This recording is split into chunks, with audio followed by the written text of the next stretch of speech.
Time is a healer. My album's spirit is, I guess it's a chapter on me, and it's an introduction to me. It's emotional. It's goes through hurt and heartache, and it goes through the positive sides of love as well. Like Here I Am is a song that for me is very relevant because I wrote that with Walter A, who done a lot of the early Mariah Carey stuff and is someone that I've always wanted to work with. So it's amazing that I got to work with him, and that song is a song that I think you can turn on when you're quite sad. And then there's Whatever It Takes, which is an upbeat song that brings happiness. So there's sadness and there's happiness, and it just kind of it's very emotional, and it's me, and it represents my heart and my soul, and I put everything into it. And I just hope that everyone, can connect with it. On the album, I got to write, which is something I've been doing since I was about 12. So it's come really natural to me. It's a way that I can express myself, and it's a very important part of my music.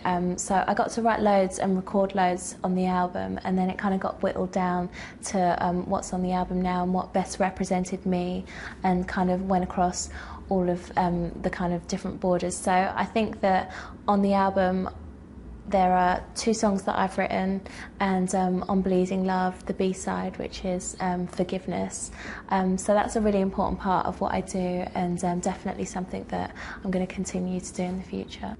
It's very encouraging when people just give you that respect to, that they want to write with you and want you to be involved. Obviously, it's an important part of my music because to write your own music is a way of you expressing it. But of course, I'd sang covers before, so it has to be a song that really connects with you emotionally. Whether you've written it or not doesn't really matter. I think it's about connecting with that song. But obviously, writing it does make you connect more with the song.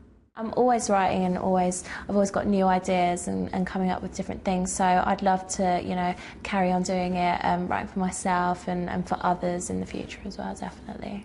I think it's important on any level, any scale, to play an instrument because it helps you so much when you're writing. And I play a little bit of the piano and guitar, which helps me a lot in kind of, putting down a track to when I want to write. To have dresses given to me by Cavalli, and I wore Dolce & Gabbana as well, Amanda Wakely, these designers are just amazing, and I never thought I'd be wearing their dresses, but to wear them is just so incredible, and it makes you feel really kind of glam. And I've done a lot of photo shoots where I've worn their dresses and had a lot of fun being really creative.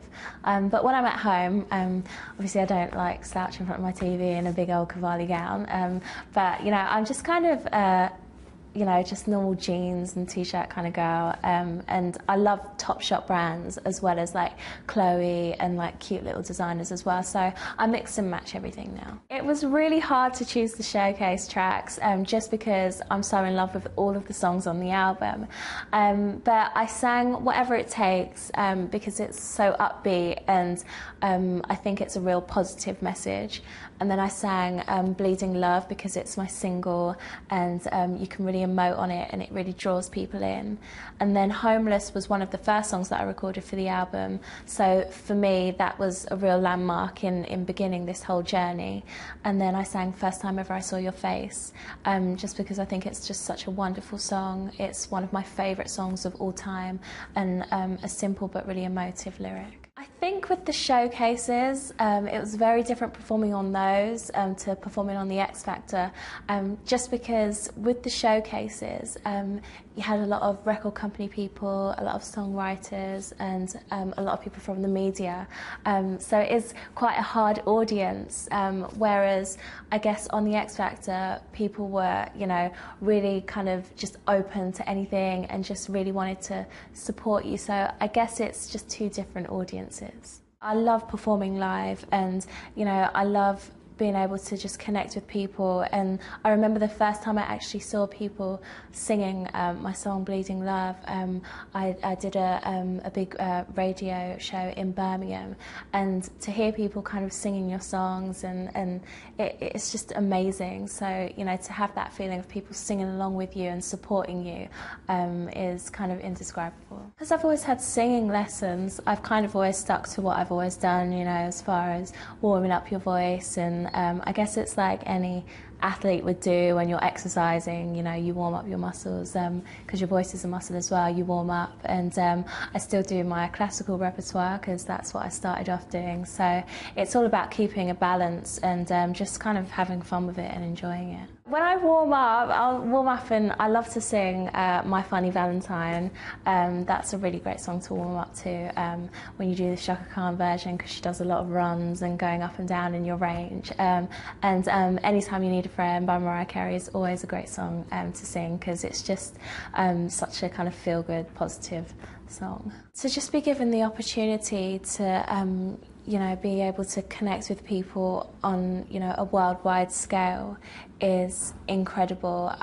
It's beyond any of my dreams. When I first started the X Factor, I didn't know, you know, how I was going to do. You know, you never know what's going to happen.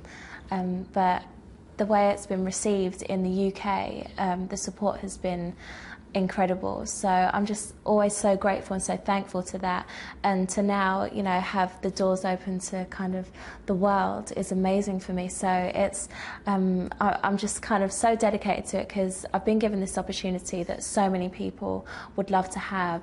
So I'm just ready to work hard and get in there and also just enjoy myself and really appreciate the fact that I've been given that chance. Well, I've travelled a bit to Europe and a bit to the USA as well, but never on the scale that I'm doing it now. I mean, I've gotten to go to so many places, and I love travelling and experiencing different cultures. I come from quite a multicultural place, so it's always good to kind of experience more and just broaden your horizons. So I'm really looking forward to travelling and performing in new places as well. That's not just your comfort zone, you know.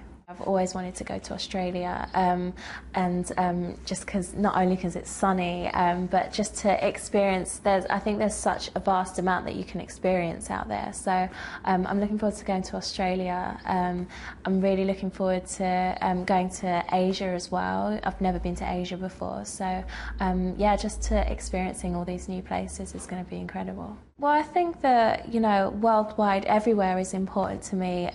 You know, just as I've gotten to do so much in the UK, I'd love to, you know, do the same in Europe and in America and in Asia. I'd love to just my music to connect with as many people around the world as possible. And America is, you know, like every artist's dream, to go over there and to be able to connect with people over there. So, you know, to be given the opportunity by Clive Davis is something that I'm kind of seizing with both hands and just going for it, because it is such a big thing and so incredible that I've actually gotten the chance to do it. So I just can't wait. I think that personally my album can connect with on a worldwide basis, because, you know, the songs can connect with so many different people of different backgrounds. No matter where you're from, you can connect with the songs and the music. So I think that, you know, just to be able to go to America and have gone to America and to work with American producers as well has given it that kind of flavour. I've also worked with Swedish producers on the album and British producers, so it's got a very kind of worldly sound.